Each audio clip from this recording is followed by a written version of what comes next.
Here's a story that could potentially affect your neighborhood.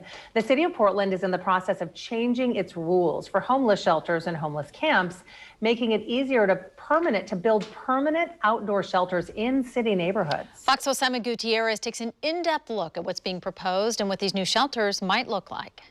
The city's hope is that these changes will allow more people struggling with houselessness to live in a way that's safe and sanitary. One model of what that could look like is already up and running in the Kenton neighborhood. 20 tiny homes tucked into a small corner lot at North Columbia and Argyle Street. It's nice.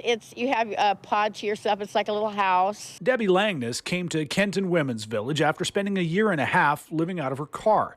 Now her little house feels like a home. It's nice because you can lock it up. You feel safe at night, and you have other people to talk with. The site is managed by Catholic Charities of Oregon. Women experiencing houselessness are referred to the village by community partners. A lot of times ladies have been living on the street for months, years, so even getting into a space of their own that is quiet can be a shock. On site, residents have access to mental health services, health care, and employment services. We're very skill building, life skills, structure focused here as well. Catholic Charities worked with the city of Portland and Multnomah County to develop Kenton Women's Village.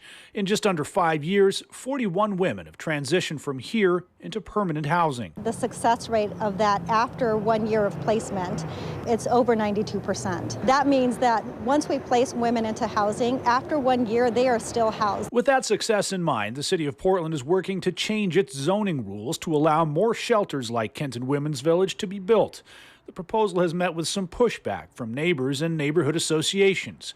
Catholic Charities, which is looking to expand its partnership with the city, hopes that people give the idea a chance. I think the opportunity for community buy-in and community input is absolutely critical. In Kenton, for instance, the transitional village has the full support of the Kenton Neighborhood Association, which has donated appliances and supplies and provided volunteers. I would say it's an exceptional relationship that we have. I think people do need to give it a chance. I think where we're at today, we have to stop saying that not in my backyard. And for many of the women here, the opportunity has been life-changing. With them allowing us to be in their neighborhood, they're supporting the betterment and improvements of folks that would normally, be along the freeways or still there, but with this support, it will expedite them to their own housing, leading productive, responsible, accountable lives, and I would think they would be happy with that.